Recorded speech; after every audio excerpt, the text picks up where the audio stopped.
Guys, welcome back to my channel. और आज भी एक वीडियो लेके मैं आ गई हूँ। और आज की वीडियो में हम करने वाले हैं कुछ 6 पॉइंट जो हमारी स्केचिंग के लिए बहुत ही अच्छे होते हैं। तो चलते हैं और आज पूरी वीडियो में मैं आपको पूरे वो 6 पॉइंट्स बताऊँगी।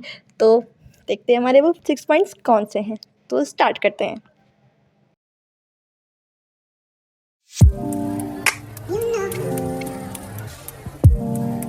तो सबसे पहले मैं ये बताऊंगी कि आप जब स्केचिंग करते हैं, ठीक है, जैसे कि मैं यहाँ पे करके दिखा देती हूँ। तो जैसे कि लंबे हम एक ड्रॉ में कर रहे हैं स्केचिंग, इस तरह करे जा रहे हैं करे जा रहे हैं। फिर उसके बाद हम सीधा सीधा करना स्टार्ट कर देते हैं कि यार इधर तो हमने कर दी सीधी सीधी, अब साइड पे कैसे भरें, तो हम ऐसे ऐसे करना स्टार्ट कर देते हैं दूसरी साइड से। तो उस तरीके से ना वो स्केचिंग हमारी ख़राब हो जाती है। जैसे कि मैं बताती हूँ, अगर हम यहाँ पे इस तरह करना स्टार्ट कर देंगे ना, तो वो लाइनें नज़र आएंगी, ऐसा लगेगा ऐसे बच्चों वाली स्केचिंग की है हमने, तो वो अच्छी नहीं लगती। तो वो स्केचिंग में कहते हैं बहुत ही बुरा इफेक्ट देती है, ठीक है। तो अगर आप जिस ड्रॉ में यानी कि जिस एंगल में आप स्केचिंग कर रहे हैं ना, जैसे कि आप मैंने यहाँ पे स्ट्रेट की है तो मैं स्ट्रेट ही करूँगी, सही है। अब मैं यहाँ पे वो लंबी इस तरह पेंसिल करके कर रही हूँ तो मैं इसी तरह करूँगी। एक ही एंगल में आपको स्केचिंग करनी है, आप दो एंगल में नहीं करेंगे, वरना आपकी जो स्केचिंग ख़राब हो जाएगी, उस पर लाइन्स आना शुरू हो जाएंगी, तो वो बहुत बुरी लगेंगी। बहुत लोग यहाँ पूछेंगे कि हम स्केचिंग अगर इस तरह कर रहे हैं, सही है, बॉक्स में या किसी भी चीज़ में, तो बाहर ना निकले, एक इस चीज़ का डर होता है। और साइड्स पे हम कैसे करें, फिर साइड्स हम कैसे फ़ील करेंगे। तो यानी कि एक एंगल में कर रहे हैं तो हम साइड कैसे फ़ील करेंगे, वो थोड़ा करना थोड़ा मुश्किल हो जाता है भई। तो मैं यहाँ पे ना इस तरह इसको राउंड इन राउंड करती हूँ, ठीक है। मैं दिखाती हूँ आपको, ज़ूमिंग करके भी दिखाती हूँ मैं आप लोग को, ये देखें। ज़ूमिंग करके आप देखें ज़रा, मैं आपको करके दिखाती हूँ। मैं किस तरह करती हूँ, स्लो स्लो करके दिखाती हूँ, ऐसे ना राउंडिंग राउंड बिल्कुल उससे मिला के, ताकि वो बिल्कुल एकदम ये ना हो कि उसका जो पेंसिल के निशान से ना वो टेढ़े मेढ़े ना आए, बिल्कुल स्ट्रेट आए। राउंडिंग राउंड करती हूँ और वो स्ट्रेट उसमें करती हूँ, ठीक है। बहुत ही आराम से हो जाता है। ये बेसिक स्टेप्स हैं, सही है, जो आप लोग को स्केचिंग में अगर आ गए तो फिर आपकी स्केचिंग बहुत ही अच्छी होगी। जिससे हम गलती कर देते हैं बहुत चीज़ों में, तो ये इससे हमारी गलतियाँ जो है, जैसे कि हमारी स्केचिंग, हम बचपन में स्कूल में ड्राइंग तो करते ही हैं, तो हम जब थोड़ी इधर ऐसे कर लेते हैं, थोड़ी टेढ़ी कर लेते हैं कि हमारा एक तरफ कर कर के हाथ दुख गया, तो हम इस साइड कर कर के कर लेते हैं। तो वो तो बचपन था ना। अब आपको प्रॉपर स्केचर बनना है, आर्टिस्ट बनना चाहते हैं अच्छे से, तो आपको इन सभी चीज़ों को ध्यान रखना पड़ेगा, ठीक है। बहुत छोटी मोटी चीज़ें, तो ये तो आपको एकदम बड़ा आर्टिस्ट बना ही देंगी। छोटी मोटी चीज़ें आपको इतना बड़ा आर्टिस्ट बना देंगी कि आप बोलोगे वाओ यार मैं इतना अच्छा कर सकता हूँ। तो बस इन छोटी मोटी चीज़ों को ध्यान में रखें। बढ़ते हैं दूसरे स्टेप की तरफ।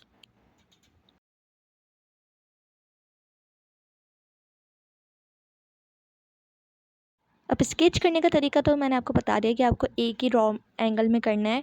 चाहे आप जैसे भी एंगल ले लो, पर एक ही एंगल में करना है, ठीक है। पर आपको स्केचिंग जो है बहुत ही, यानी कि जैसे अभी मैं आपको दिखाती हूँ। स्केचिंग जो है, लाइंस पड़ी होती हैं, जो लाइन आ रही होती है, ठीक है।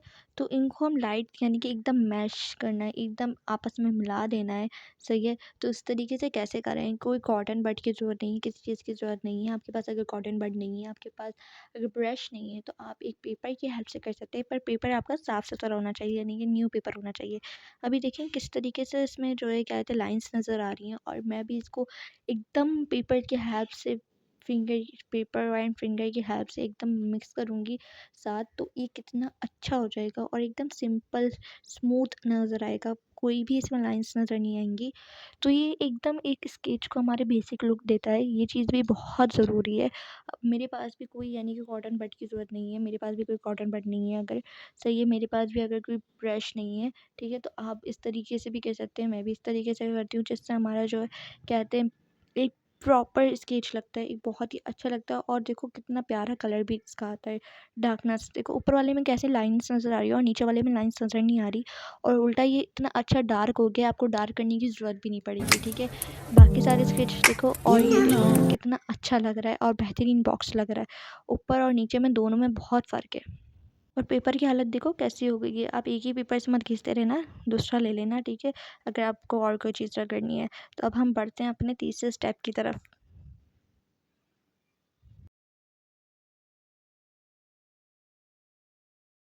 स्टेप नंबर 3, जब आप स्केचिंग करते हैं, चलो स्केचिंग करते हैं और स्केचिंग करते करते अचानक से आपका हाथ कहीं ना कहीं चला जाता है, यानी कि जैसे ही बाहर निकल जाता है स्केचिंग, हमारी पेंसिल का निशान बाहर चला जाता है, गलती से हमारा हाथ हिल जाता है, ठीक है। तो फिर आप रेज़र की हेल्प से रिमूव मिटाते हैं उसे, ठीक है। और फिर आप मिटाने के बाद आप एक गलती करते हैं, वो है कि आप अपने हाथ से इस तरह झाड़ देते हैं। तो आपको ऐसा बिल्कुल नहीं करना है, क्योंकि अगर आप इस तरह करते हैं तो आपके जो कहते हैं बाकी आपका स्केच जो होएगा वो पेंसिल को फैला देता है। जैसे कि मैंने यहाँ पे समझो मैंने यहाँ पे ये ब्लॉक्स बनाए हुए थे, ठीक है। अब मैंने इसको किया ना इस तरीके से, तो ये पूरा यहाँ पे देखो ब्लैक ब्लैक शेड सा हो जाएगा, ठीक है। जैसे हमने पेपर की हेल्प से किया था, स्टेप नंबर 2 में जैसे पेपर की हेल्प से किया था, बिल्कुल वैसा हो जाएगा। तो अगर हम इस तरह करेंगे ना तो हम पूरा हमारा स्केच ख़राब हो जाएगा। अभी तो मैंने लाइट पेंसिल से किया हुआ है, बट अगर हम बड़ा से बड़ा भी स्केच बनाते हैं तो ख़राब हो जाएगा। तो हमें करना क्या है, हमें रेज़र की हेल्प से मिटाना ज़रूर है। फिर उसके बाद हमें करना ये है कि हमें अपनी बुक को जो हम जिस पे भी स्केच बनाए स्केच बुक को लेके या तो हम उससे फूँक मार दें उस पे, या तो फिर हम उसे झाड़ लें इस तरीके से। या तो हम फूँक मार के उसे उड़ा दें या हम उसे झाड़ लें, ठीक है। तो आप दोनों काम कर सकते हो, क्योंकि दोनों ही काम से आपका ठीक होएगा।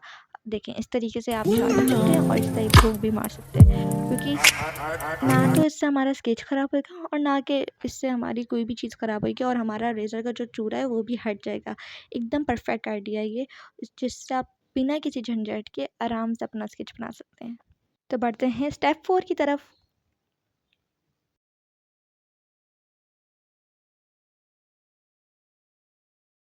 स्टेप 4 ये है कि जैसे कि मैंने स्टेप 3 में बताया कि मैंने रेज़र से मिटाया था, ठीक है। तो ये रेज़र से मिटाने पे देखो मेरी साइड के जो ब्लॉक्स हैं ना वो मिट गए, ठीक है। जैसे कि यानी कि ये रेज़र मोटी है, बड़ी है, तो इससे मिटाने से साइड के ब्लॉक्स मिट गए, तो मुझे ये रेज़र इस्तेमाल नहीं करनी। जब मुझे कोई पतली सी जगह पे यानी छोटी जगह पे कुछ ऐसा मिटाना हो तो मुझे करनी है इस्तेमाल पेंसिल की रेज़र। जी हाँ, पेंसिल के पीछे जो रेज़र होती है ना, आपको वो इस्तेमाल करनी है, क्योंकि वो बहुत पतली होती है और वो आराम से हमारी कोने-कोने में से छोटी-छोटी जगहों में से चीज़ मिटा सकती है, और बिना किसी उसके यानी कि को बिना कोई एक्स्ट्रा चीज़ मिटाए, ठीक है। जैसे कि इस बॉक्स में से मैं ये लाइन्स मिटा के दिखाती हूँ, ये देखें। पहले हम इसको खोलते हैं और ये देखिए मैंने अभी यहाँ से मिटाया, ये बिल्कुल क्लियर है और इसमें मेरी लाइन भी नहीं है। फिर आप ये देखो साइड से कुछ और एक्स्ट्रा नहीं मिटाया, बस वही चीज़ मिटाई जो मुझे मिटानी थी, ठीक है। तो ये देखो पेंसिल के पीछे जो रेज़र होती है ना, इससे आप मिटाओगे ना तो बहुत ही अच्छा रहेगा। एकदम बेहतरीन तरीके से मिटा भी देगी और अच्छा भी लगेगा। चलिए बढ़ते हैं स्टेप 5 की तरफ।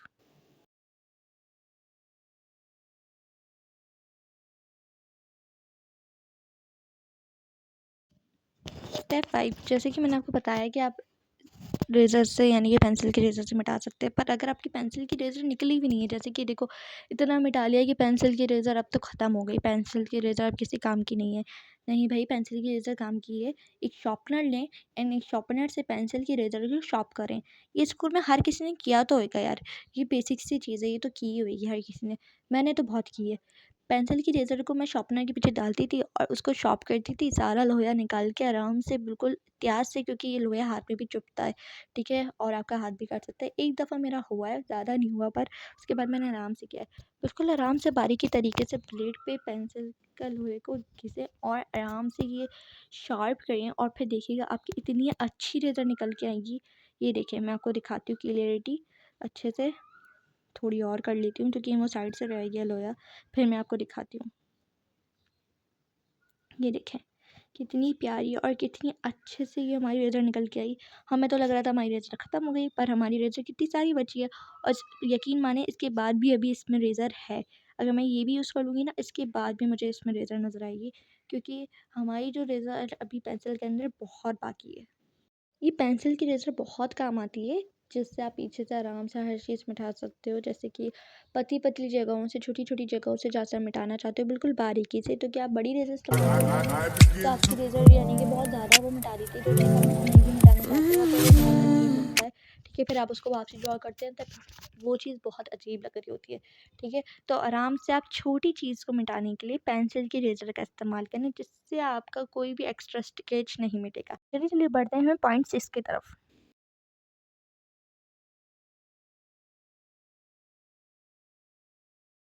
6 एंड लास्ट पॉइंट, वैसे लास्ट पॉइंट तो नहीं, बस इस वीडियो का लास्ट पॉइंट, ठीक है। तो भाई आप लोग में से बहुत लोग ये समझते होंगे कि बहुत बड़े स्केचर्स जो हैं यानी कि स्केचिंग बनाने के लिए जो है ब्लैक पेंसिल इस्तेमाल होती है।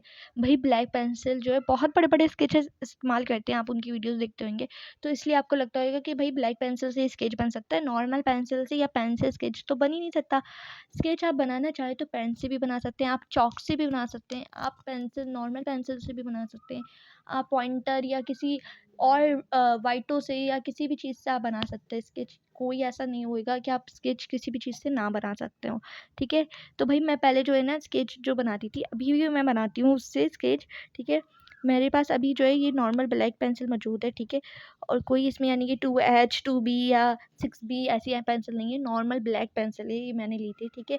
कोई भी मैंने ऐसी पेंसिल नहीं ली। भई अभी जो मैं पहले स्केच बनाती थी ना, अभी भी बनाती हूँ इससे स्केच। पहले जो स्केच बनाती थी नॉर्मल स्कूल की कोई भी आपके पास पेंसिल हो किसी भी कंपनी की, आप उसकी पेंसिल ले लें। यहाँ पे मेरे पास मौजूद है ये पेंसिल, इससे मैंने बहुत सारे स्केचेस बनाए हैं, ठीक है?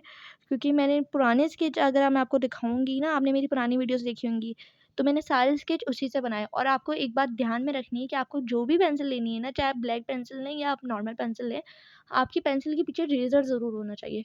अगर दुकान वाले बोले ना ब्लैक पेंसिल के पीछे रेज़र नहीं आता, तो आप उनको बोलना आता है। ब्लैक पेंसिल जो होती है यानी कि बड़ी ब्लैक पेंसिल के पीछे अगर रेज़र नहीं आता तो H2 के पीछे भी रेज़र आता है, मैंने ली है और उसके पीछे रेज़र भी था, ठीक है? नॉर्मलिटी जो हाई पेंसिल होती है लोग कहते हैं नहीं भई उनके पीछे रेज़र नहीं आता। चलो कुछ के पीछे अगर आपको रेज़र ना मिले तो आप एक नॉर्मल पेंसिल ले लेना ताकि उसके पीछे आपको रेज़र मिले। क्योंकि पेंसिल के रेज़र बहुत पतले होते हैं और बहुत ही अच्छे से उनको आप मिटा सकते हो जैसे कि मैंने आपको बताया था, ठीक है?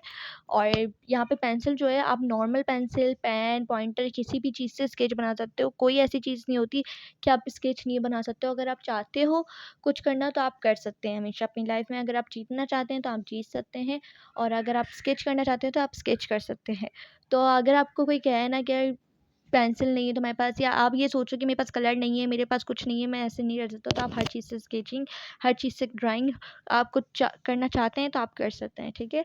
कभी भी अपने आप को ये डीमोटिवेट ना करें, ठीक है? और मैंने अभी-अभी अपनी एक फर्स्ट वीडियो डाली है, तो आप लोगों ने अगर वो नहीं देखी तो जाके वो देखो, सही है?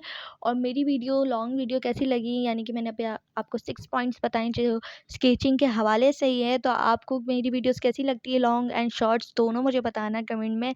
मिलते हैं नेक्स्ट वीडियो में, बाय बाय। कहाँ जा रहे हो? वीडियो अच्छी लगी तो वीडियो को लाइक कर दो और चैनल को भी सब्सक्राइब कर दो। Bye bye.